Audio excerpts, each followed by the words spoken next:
정보가 있는 시사 토크쇼 장윤선의 팟짱.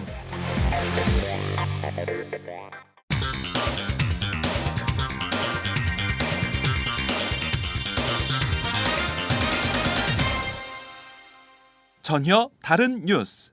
전혀 다른 뉴스 시작하겠습니다. 박근혜 대통령으로부터 공개적인 사퇴 요구를 받고 있는 유승민 새누리당 원내대표. 오늘 현장 최고위원회가 있는데 과연 이 자리에서 유승민 원내대표 어떤 입장을 밝힐까요? 고민이 깊어진 유승민 대표와 관련된 거취 문제 등을 좀 짚어보도록 하겠습니다. 오늘은 오마이뉴스 정치부 이경태 기자를 연결해서 자세한 소식 들어보도록 하겠습니다. 이 기자 나와 계신가요? 네, 이경태입니다. 네. 유승민 원내대표가 사면 초과에 빠졌다, 이런 보도들이 나오고 있습니다. 자, 우선 지난 주말 사이에 유승민 원내대표 굉장히 큰 고민에 빠졌을 것 같은데요. 좀 어떻게 보냈나요? 유승민 원내대표가 지금 부친인 유수호 전 의원이 좀 병환 중입니다. 그래서 주말마다 대구에 내려가고 있는데요. 어제 지난 27일 토요일에도 역시 대구에 내려갔습니다. 이 자리에서 유수호 전 의원을 뵙고 아버지를 병문안하고 그리고 KTX 편으로 상경을 했는데요.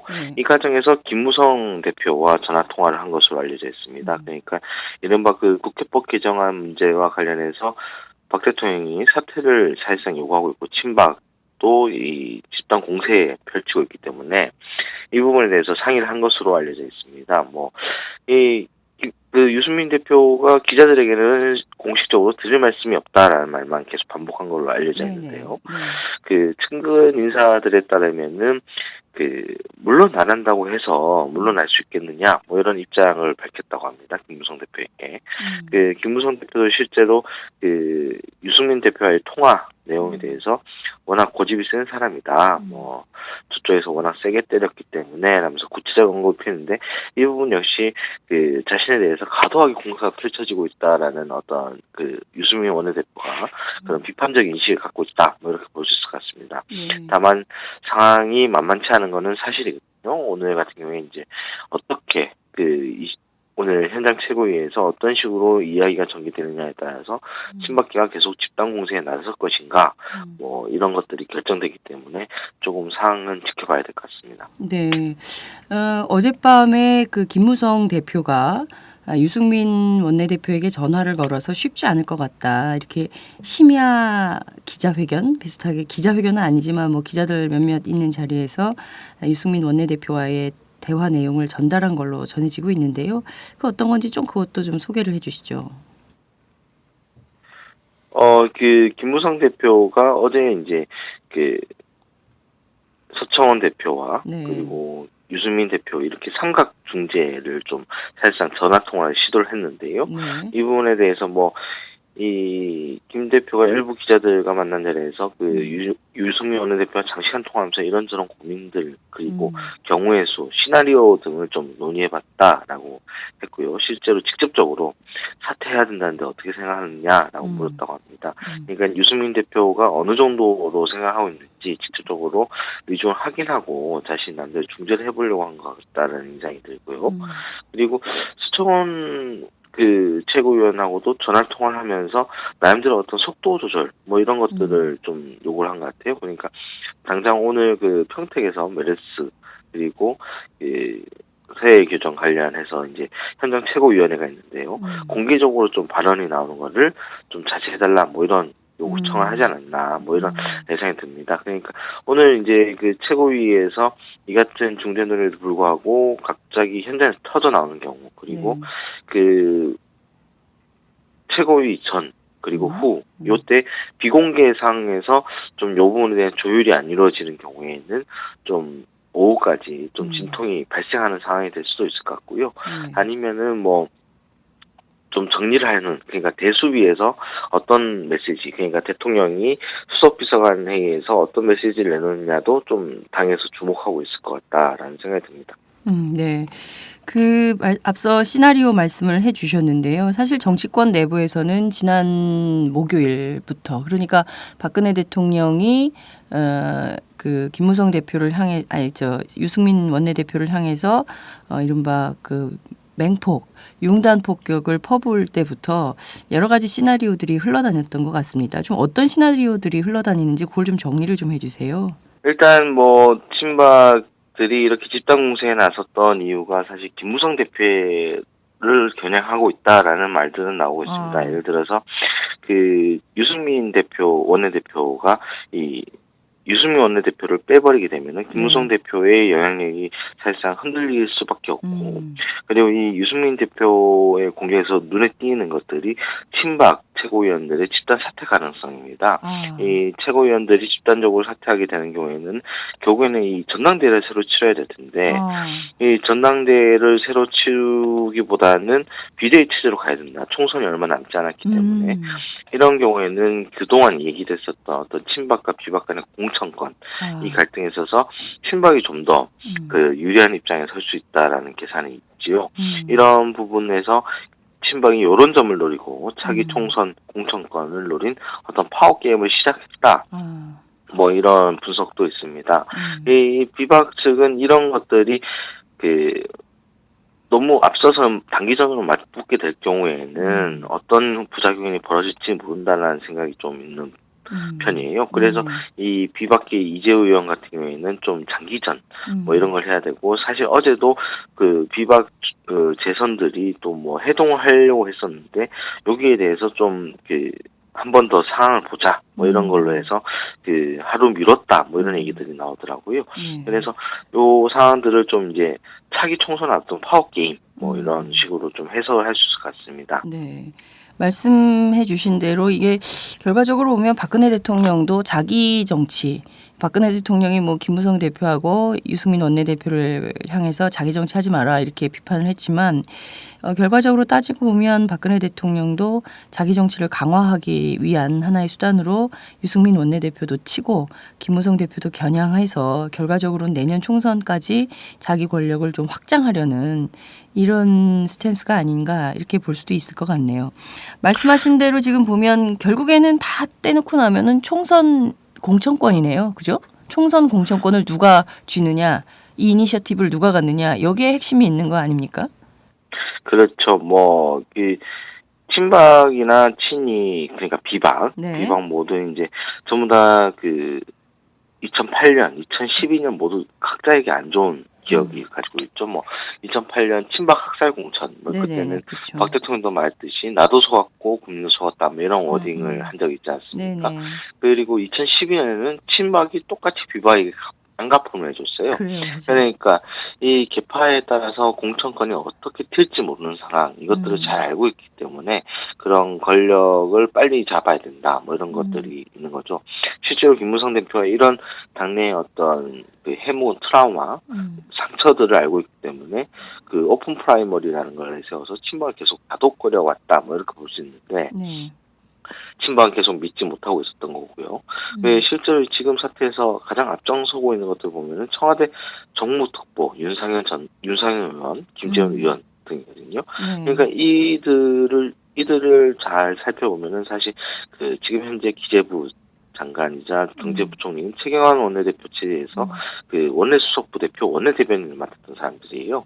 그러니까 이 사실 친박 안에서 차기의 구심이 될 사람이다라고 하면 최경환 될 겁니다. 그러니까 최경환 대표가 돌아온 뒤에 어떤 새로운 친박 중심의 틀짤기 이런 고민들이 녹아져 있는 공세가 아닌가 이런 생각이 듭니다. 말씀하신 대로 소위 친박 돌격대라고 할 수 있는 김재원 의원이랄까 윤상현 의원이랄까, 그리고 또 이제 보면 김태흠 의원 이런 등등의 사람들이 제일 전면에 서서 유승민 원내대표의 사퇴는 불가피한 거 아니냐, 사퇴해라 이렇게 주장을 하고 있는 건데요. 사실 이렇게 돼서 비대위 체제로 가게 되면 어떻게 되는 겁니까? 비대위 체제로 가면 박근혜 대통령이 전체 비대위원장을 비롯한 이 비대위를 장악하고 끝까지 총선까지 좀 밀어갈 힘이 생길까요? 그거를 비박계가 그냥 봐 넘기겠습니까? 어떻게 전망하십니까?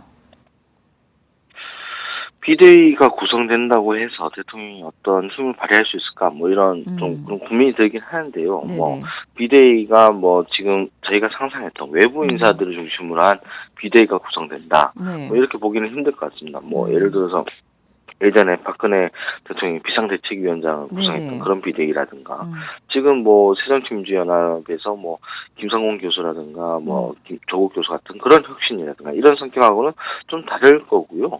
그 결국에는 뭐 비대위가 친박 중심으로 가게 될 텐데 이 총선이 10개월 뭐 이 정도 될 겁니다. 그러면 총선 10개월 앞두고 그런 비대위에 대한 어떤 장악력 이것들이 가능할 것인가? 왜냐하면은 그 총선 앞두고 여당은 항상 현 정권과의 어떤 차별성을 두려고 노력하지 않습니까? 그렇죠. 왜냐하면 그래야 선거에서 승리할 가능성이 네, 그래야 있으니까. 선거에서 승리할 수 있으니까요. 그런데 친박 중심의 비대위가 과연 그런 차별성을 확보할 수 있느냐? 그건 좀 의문이 들 수밖에 없거든요. 네. 그런 점에서 좀 저희가 생각하기에는 그런 비대위로 가는 시나리오는 좀 과도하지 않나라는 생각이 듭니다. 일단 여기서 누가 기선 제압을 할 것인가 이런 문제가 될 건데 실제로 김무성 대표는 지금 면이 상당히 상했어요. 왜냐하면은 그 전당대회 당시에 가장 중요하게 얘기했던 게 그 수평적 당정 관계를 얘기하지 않았습니까? 근데 이 뭐 그동안에 뭐 송구스럽다를 많이 했지만 이번 사태만큼 수직적 당정 관계를 보여줄 수밖에 없는 장면은 뭐 없지 않습니까? 이 차기 대선 주자로서 뭐 상당히 면을 상했다라고 볼 수 있고요. 친박 측도 아직 우리가 죽지 않았다라는 걸 보여줄 수 있는 상황인 거고 그런 면에서 어떻게 보자면은 사실 원래는 박 대통령의 거친 메시지가 없었다면은 이 국회법 개정안이 단순한 해프닝으로 건너갈 수 있는 문제였을 겁니다. 그런데 이제 박 대통령이 불을 놨기 때문에 이 불을 어떻게 가지고 요리를 할 것인가 이 문제는 이제 친박이 좀 적극적으로 요리를 하고 있는 거고 이거를 어떻게 김무성 대표가 잘 무마시켜서 이 좀 더 상처를 적게 하느냐 뭐 이런 문제가 남아 있는 건데 이 정치 속성상 제가 볼 때는 그래도 뭐 비대위나 전당대회까지 가는 막장으로 가기에는 아직 시간이 좀 남았다라는 생각이 들고요. 그래서 이 부분을 어떻게 마무리할 건지는 이번 주에 진행 상황을 좀 보면 좀 가능이 되지 않을까 싶습니다. 네, 결과적으로 보면 박근혜 대통령의 친이 쿠데타가 아니냐 이런 비판도 나오던데요. 실제로 이제 본인의 권력 확장, 본인의 권력을 그 향유하기 위한 어떤 하나의 수단으로 여당인 새누리당을 활용하는 거 아니냐 이런 비판도 제기되는 것 같습니다. 말씀하신 대로 이제 그 비대위의 경우에는 그 정치권 안에서는 무궁무진한 그 상상력들이 있는 사람들이기 때문에 어저께 주말 사이에 뭐 굉장히 많은 얘기들이 막 그 여의도 정가에 떠돌고 있었던 것 같습니다. 그 중에 하나로 이제 비대위 얘기까지 나오고 뭐 이런 거고 결과적으로 비대위 위원장을 유승민이 맡게 되는 사태가 벌어질 수도 있다 뭐 이런 코미디 같은 상황도 있을 수 있다 이런 얘기도 나오고 뭐 이런 것 같습니다. 자, 중요한 것은 오늘 열리는 그 현장 최고위원회, 새누리당이 오늘 현장 최고위원회를 열고 또 박근혜 대통령 청와대에서 수석비서관 회의 열죠. 네네. 이제 두 가지 회의가 이제 동시에 열릴 텐데 우선 여당 현장 최고위는 좀 어떻게 될 걸로 보이세요? 그 여당 현장 최고위에서 이제 친박 측은 이 현장 최고에서 적절한 응대가 없다면, 그러니까 돌격대라고 할 수 있는 김태현 의원은 바로 의총 소집소 5설 제출하겠다, 뭐 이런 입장이고, 친박 중진인 서청원 최고위원이 일단은 친박계 8인 회동에서 나에게 맡겨달라, 뭐 이 정도로 지금 얘기를 해놓은 상황이거든요. 그래서 여기서 그 현장 최고위에서 어떤 발언이 나오고 논의가 진행될 수 있다라는 걸로 보이는데, 일단 이 평택이라는 게 약간 걸려요. 이 평택이 그 메르스 문제인데다가 게다가 그 아시다시피 그 서해교전 제2연평해전 13주기 추모라는 취지로 열리기 때문에 이런 취지에서 열리는 현장 최고위에서 막 권력 암투 뭐 이런 내용들을 막 떨어놓기가 좀 애매하거든요. 그래서 이게 아마 현장에서 그런 발언이 나올 것이냐, 아니면은 비공개, 그러니까 그 언론에게 공개되지 않는 그 공간에서 그 최고위원들이 논의를 할 것이냐, 이런 문제가 좀 남아 있는 것 같습니다. 그 대통령이 주재하는 수석 비서관 회의에서는 대통령이 다시 한번 이 유승민 원내대표 문제라든가 국회법 개정 문제를 거론할 것인가가 가장 중요하다고 볼 수 있습니다. 이미 뭐 청와대가 그 유승민 원내대표의 사과에도 싸늘한 시선을 보내고 있다는 건 알려져 있는 건데 이게 대통령이 바로 도장을 찍어주느냐 마느냐 문제라고 보이거든요. 그러니까 그 청와대가 유승민 원내대표의 사퇴를 위해서 모든 수단을 동원할 것이다. 뭐 이런 기사가 나온 적이 있어요, 지난주에. 네, 여기에 대해서 그 청와대 관계자와 전화 통화를 했었는데 그 기사 자체도 청와대 관계자, 고위 관계자 발언이 나온 건데 이 관계자는 굉장히 위험한 발언이다. 그 대통령이 싫어하는 게 자신의 발언에 해석을 다는 것이다. 그런데 그런 모든 수단을 동원할 것이다라는 어떤 커테이션을 단 자체가 상당히 위험한 거 아니냐라는 생각이 듭니다. 그래서 나는 아마 이 기사가 가도한 것 같다라고 얘기를 했는데 가장 중요한 거는 이 관계자도 했던 말이 대통령 말은 말 그대로 해석해야 된다였어요. 근데 그 당시 나왔던 청와대 관련 모든 기사들이 그 관계자 발언들이 대통령 말 그대로 해석할 필요가 있다. 대통령 말을 잘 읽어봐라. 뭐 이런 식의 취지의 주문단을 한단 말이죠. 그만큼 대통령이 수많은 해석들이 나왔던 이 유승민 문제에 대해서 오늘 조금 더 정확하게 말을 해줄 것이냐. 이 문제가 조금 주목된다, 개인적으로는. 그래서 여기서 이제 어떤 얘기를 하느냐에 따라서 그 여의도가 더 영향이 크게 갈 것이다. 이런 생각이 듭니다. 네. 그만둬라 이렇게 분명한 워딩이 나와야 된다는 건가요? 참 이게 과연 정상적인 정치라고 볼 수 있는 건지 의문스러워요. 대통령이 어쨌든 여당의 원내대표를 향해서 그만둬라 마라 이렇게 얘기한다는 것 자체를 그걸 또 받아들이고 또 주말 사이에 유승민 원내대표는 또 막 무슨 엎어져서 사과하는 그런 입장을 발표하고 이걸 또 용인하고 대통령의 지지율은 4%포인트나 급등하고 이런 현상을 좀 어떻게 봐야 되는지 전 참 깝깝하다는 생각이 좀 드는데요. 말씀하신 대로 그 박근혜 대통령이 유승민 원내대표의 거취 문제가 결정된 의총 결과를 보고받고 굉장히 진노했다는 소문이 있던데 실제로 그랬나요? 그런 얘기가 있습니까? 저도 이제 그 관련 기사를 이제 듣고 여러 가지 좀 청와대 쪽으로 이제 전화를 돌려봤죠. 청와대 쪽에서는 확인할 수가 없다라고 얘기를 했는데 이 실제로 그 청와대에서 그 의총 결과를 받고 진노했다는 게 국회에서 나온 얘기예요. 친박계에서 나온 얘기고 오히려 뒤밖에서는 이 의총 결과를 꼼꼼히 적어서 보고한 거는 김재원 의원이다. 무슨 얘기가 나오거든요. 그러면 대통령의 반응을 청와대 김재원 그렇죠. 의원이 보고했다. 네, 정무특보니까요. 그렇죠.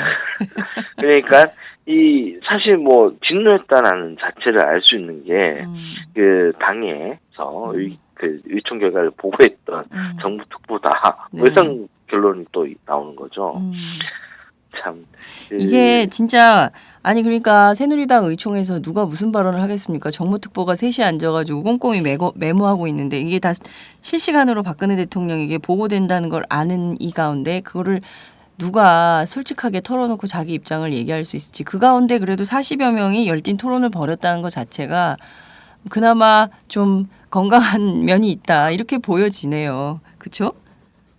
네, 그렇죠. 뭐 사실 이 김무성 대표가 원래 개파 갈등, 친박과 비박이 말싸움을 벌일 때마다 이것이 바로 건강한 당의 모습이다라고 강조를 했었거든요. 근데 참 지금의 건강한 모습이다라고 말하기에는 너무나 분위기가 좀 안 좋게 흐르고 있다. 당장 조중동마저도 사설을 통해서 대통령을 비판하고 뭐 권력 한 줌 더 가겠다고 악의 다툼한다. 뭐 사실 새누리당과 박근혜 대통령의 우호적인 그 매체마저 사설을 통해서 이런 지적을 할 정도면 정치의 본질을 어느 정도 알고 있는 그런 시민들에게 깨어있는 시민들에게 지금 상황은 너무나 빤한 모습이라는 거죠. 다만 그 지지율 오늘 리얼미터가 조사할 텐데 아마 지지율은 올라갈 수밖에 없을 겁니다. 박 대통령이 가장 크게 영향을 받던 매주 세태가 좀 긍정세로 갈 것이고 그리고 그 모든 국민들이 모든 지지자들이 그 호불호 없이 가장 좋아하는 국회를 욕하는 그런 스탠스를 취했기 때문에 그런 것들 그리고 경제 행보를 했어요. 바로 다음 날 그 제주 창조경제 혁신센터 갖고 시장 방문을 했습니다. 이런 것들이 결국에 지지율로 상승이 나타날 건데 이것으로 모든 걸 용서받았다 이렇게 가면 안 될 텐데 아마 계속 그런 식으로 가지 않을까 이런 고민이 좀 듭니다. 네, 말씀하신 대로 이 지지율 상승도 좀 꼼꼼히 들여다볼 필요가 있는데요. 리얼미터 조사 이제 금방 나오겠지만 한 10시쯤 나올 텐데 지지율도 보니까 뭐 주로는 그 대구 경북 지역도 메르스 사태로 굉장히 많이 빠졌었는데 그 메르스 사태 이후에 지지율 상승이 좀 말씀하신 대로 좀 그 반등하는 효과가 좀 있는 거 아닌가라는 생각이 좀 들고요. 그리고 어찌됐든 거기는 완전히 집도끼들이 몰려 있는 동네 아닙니까? 그래서 그 대구 경북하고 5, 60대 이상에서 떠났던 지지자들이 다시 돌아오는 것이기 때문에 그것에 뭐 큰 의미를 부여해야 되는가 그건 좀 아니지 않나라는 평가, 비판 이런 것도 가능할 것 같다는 생각이 좀 듭니다. 서청원 최고위원이요. 이런 말을 했습니다. 그 대통령이 최고 지도자인데 사퇴 요구에 반기를 드는 그런 모습은 아름답지 못하다라는 얘기를 유승민 원내대표에게 할 수밖에 없다라고 말을 했습니다. 결국에는 이게 사실 서청원 대표 입을 빌어서 그만둬라 이렇게 더 강제하고 있는 상황인 건데요. 말씀하신 대로 오늘 유승민 원내대표가 만약에 그 현장 최고위에서 본인의 거취 표명을 하지 않는다면 최고위원 집단 사퇴로 갈 가능성 이것도 좀 있다 이렇게 볼 수 있는 건가요? 아마 적극적으로 뭐 그런 액션까지 나올 수 있느냐 뭐 이 부분은 좀 두고 봐야 되겠는데 그렇게 된다면은 정말 당이 그 파국 상태로 간다 이렇게 볼 수밖에 없기 때문에 조금 더 두고 그 부분에 대해서는 약간 좀 여지를 남겨두는 게 낫지 않나 뭐 이런 생각이 좀 듭니다. 왜냐하면 이 당무 정지까지는 뭐 어떻게 이 정치 액션이라고 볼 수 있어요. 근데 사퇴 최고위원은 집단 사퇴하겠다 뭐 이래버리면은 이거는 정말 건널 수 없는 강을 건너는 거 아닌가 이런 생각이 좀 듭니다.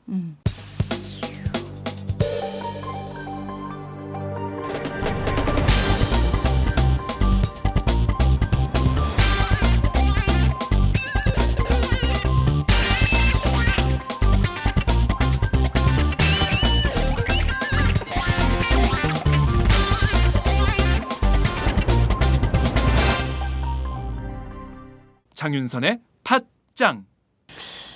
방금 전에 그 국민들 여론조사 결과가 좀 나온 것 같은데요. 그 유승민 원내대표 사퇴에 대한 입장이 나온 것 같은데 이건 좀 정리를 좀 해주면 어떻게 됩니까?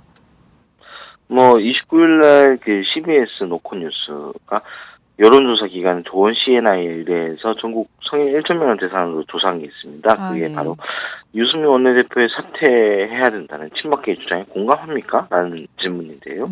여기에 대해서 그렇지 않습니다. 그러니까 친박계의 의견에 공감하지 못한다라는 의견이 58.5%로 나왔습니다.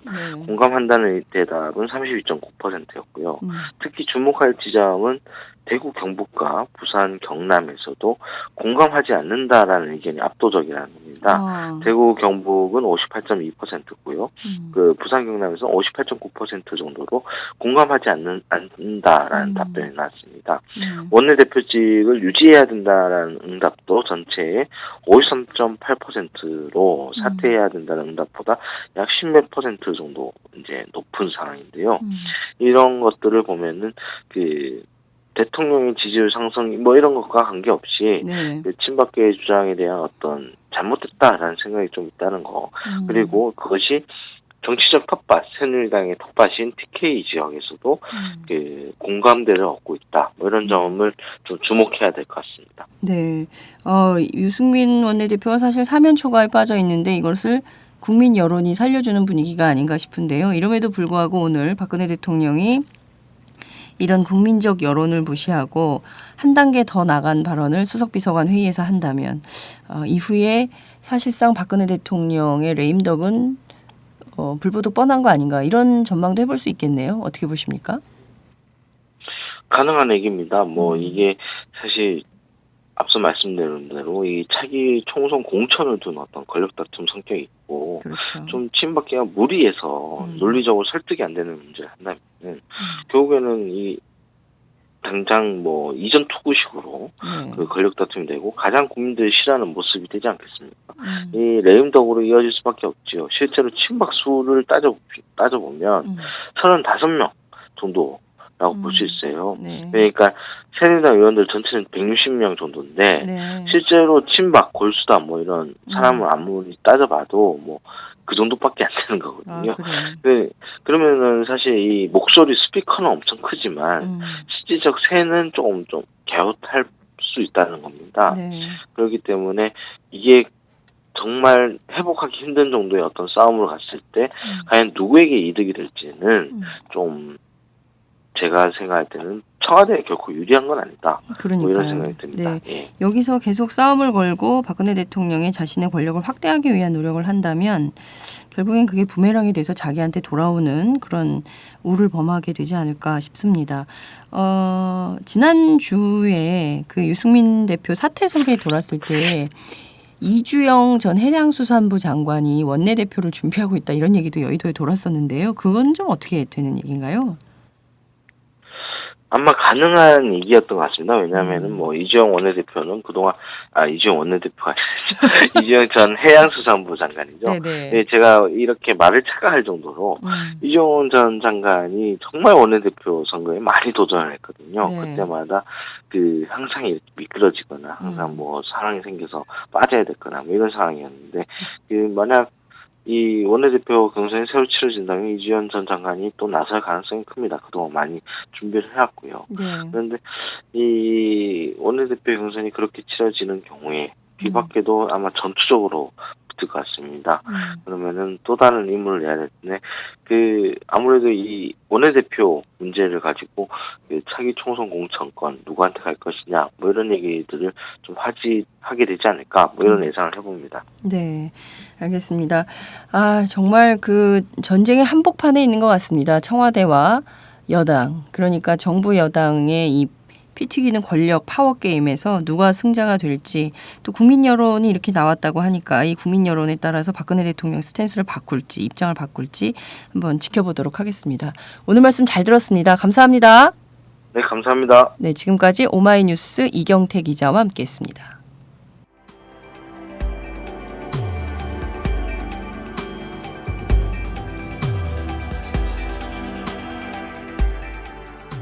안녕하세요. 오마이뉴스 시민기자 최병석입니다. 저는 최근 대한민국 쓰레기 시멘트의 비밀이란 책을 출간했는데요. 오마이뉴스 10만인 리포트의 연재한 기사를 다듬어 책을 펴냈습니다.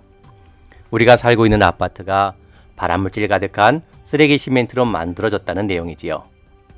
요즘 급증하는 아토피, 피부염 등이 쓰레기 시멘트와 전혀 무관할까요? 여러분이 이 책을 한번 읽으시고 판단해 보시기 바랍니다. 시민의 건강이 쓰레기 취급당하는 어처구니 없는 현실을 이 책에 고발했습니다. 그런데 이 책은 오마이뉴스가 없었으면 세상에 나올 수 없었습니다. 시멘트 재벌 입김에 휘둘리지 않고 이런 글을 받아줄 수 있는 우리나라 언론은 그리 많지 않기 때문입니다. 제가 권력과 자본에 맞서 당당한 오마이뉴스를 만드는 10만인 클럽에 자발적 구독료를 내는 이유이기도 합니다. 이런 기사와 책이 필요하다고 느끼시는 분은 동참해 주십시오. 저도 10만인 클럽 회원입니다. 고맙습니다.